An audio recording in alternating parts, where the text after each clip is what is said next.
জানেন যে বাংলাদেশের একটা প্রতি বছরই নিয়ম করে একটা নিয়ম হয়ে গেছে, একটা ঐতিহ্য ধরতে গেলে ধরতে পারেন আপনারা।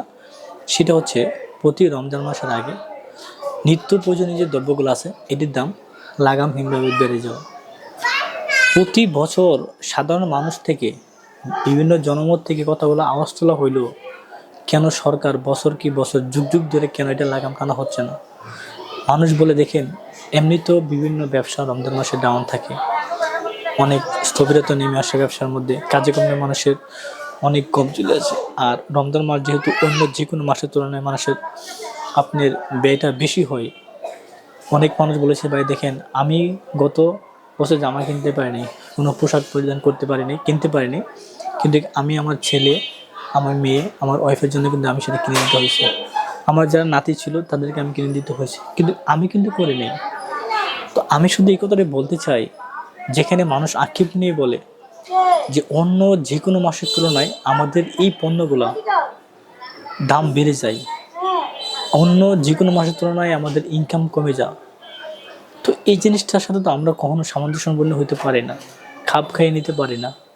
প্রত্যেকটি মানুষ একেবারে দারিদ্র্য সীমার নিচে যারা বসবাস করে তারা থেকে শুরু করেছে উচ্চবিত্ত সহকারে, তাদের প্রত্যেকটি জনগণের চাওয়া একটাই। আমি যেখানে বসবাস করি এখানে আপনি দেখবেন বেশিরভাগ মানুষই দারিদ্র্য সীমার নিচে বসবাস করে। তো তারা একটাই কথা বলে দেখেন, রমজান মাসে আমাদের যেখানে অন্যান্য মাসে যেখানে ইনকাম বেশি হতো, এখানে আমাদের ইনকাম কমে যাচ্ছে বা কম হচ্ছে, আর খরচ সব দিক দিয়ে বেড়ে যাচ্ছে। তো সেখানে কেন আপনি দেখবেন সৌদি আরবের দিকে তাকালে দেখবেন আপনি দুবাই, দেখবেন আপনি কাতার, দেখবেন আপনি ওমান এবং অন্যান্য যে ইন্দোনেশিয়া, আপনার ইরানের মতো রাষ্ট্রগুলো আছে, এই রমজান মাস উপলক্ষে সরকার সবচেয়ে নজরদারিতে রাখা হচ্ছে এবং ওই দেশের কোম্পানিগুলো তারা এই রমজান মাসে অন্যান্য মাসের তুলনায় তারা মুনাফা কম করে। তারা চেষ্টা করে যে আল্লাহর যেহেতু একটা অশেষ রহমত এই মাসটাতে হয়, এবং আল্লাহ এটা গুরুত্বপূর্ণ, প্রত্যেকটি মুসলমানের জন্য নরনারীর জন্য রোজা রাখা হচ্ছে ফরজ। তো এই একটা গুরুত্বপূর্ণ সময়ে আমরা যদি প্রত্যেকটি মানুষের পাশে দাঁড়াতে পারি তাতে আমাদের ধন্য।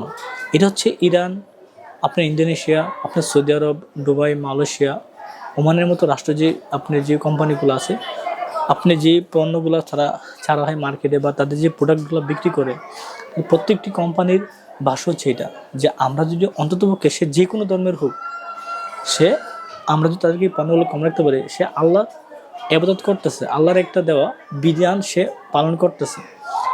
হয়তো খ্রিস্টান হতে পারে মালিকটার, কোম্পানির মালিক হইতে পারে সে বুদ্ধ, হতে পারে সে হিন্দু, হতে পারে সে মুসলিম, কিন্তু সে যে কোনো কোম্পানির হোক, যে কোনো ধর্মেরই হোক না কেন, তারা চেষ্টা করে যেহেতু আল্লাহর বিধান পালন করতেছে, সেই মানুষটা আল্লাহর বিধান পালন করতেছে, যে আমাকে সৃষ্টি করে সে তাকেও সৃষ্টি করেছে। তো ওই কথা চিন্তা করে এই মধ্যপ্রাচ্যের রাষ্ট্রের কোম্পানিগুলো যদি তার খাদ্যদ্রব্যগুলো, নিত্য প্রয়োজনীয় জিনিসগুলোর দাম যদি কমাইতে পারে, অন্য যে কোনো মাসের তুলনায় যদি তারা বেনিফিট কম করতে পারে, মুনাফা কম করতে পারে, তো সেটা একমাত্র বাংলাদেশ কেন আলাদা থাকবে? জনগণের শুধু একটাই কথা যে অন্যান্য রাষ্ট্রগুলো যদি পারে এই স্যাক্রিফাইসটা করার জন্য, বাংলাদেশের কোম্পানিগুলো কেন সেটা পারে না? এবং কেন সরকার সেই বিধানটা চালু করতে পারে নাই? কেন এই পর্যন্ত এই সিন্ডিকেটটা ভাঙতে পারে নাই?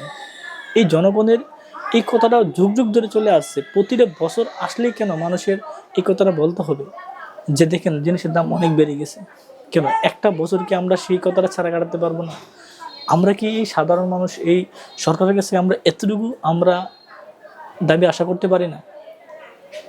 আমরা চাই যে অন্ততপক্ষ মানুষের কথা চিন্তা করে সৃষ্টিকর্তার যে বিধানটা আছে এই জিনিসটা যেন আমরা সুন্দরভাবে পালন করতে পারি। আর তখনই সুন্দরভাবে পালন করতে পারো ভালো হবে। অনেকে খাবার ঠিকমতো খেতে পারে না, যদি আপনার খাবারের দাম বাড়তি থাকে, অনেকের টাকা কম থাকে, তাহলে সে একটা চাইলেও একটা ভালো খাবার নিতে পারে না। তো যদি সে একটা ভালো খাবার বা ভালো একটা বাজার সে নিতে পারে, সে একটু মানে খাবারটা একটু বাড়ে খেতে পারে, সেই সময় তার একটু কষ্টটা কম হয়। তো যদি সে ভালো একটা বাজার, ভালো একটা খাবার সে কিনতে না পারে, তাহলে তার রোজা রাখতে অনেকটা কষ্ট হচ্ছে। তো আমরা কেন সেই কষ্টটার ভাগিদার হব? আমরা চাই যে আমরা প্রত্যেকটি মানুষের কথা চিন্তা করে, একমাত্র সৃষ্টিকর্তার কথা চিন্তা করে আমরা যেন প্রতি আগামী যে বছর আসতেছে, অন্তত এই বছর তো যাওয়ার হয়ে গেছে, মানুষ কেনাকাটা করে ফেলছে, মানুষ অনেক দামে জিনিসগুলো কেনা হয়েছে, অনেকটা উচ্চ হারে দাম বেড়ে গেছে। তারপর আমরা চাইবো যে অন্ততপক্ষের জন্য আগামী বছর জন্য আমার এই বিষয়ে কোনো ভিডিও না বানানো লাগে। প্রত্যেকটি মানুষের কাছে আমার এটাই দাবি এবং এটি চাওয়া।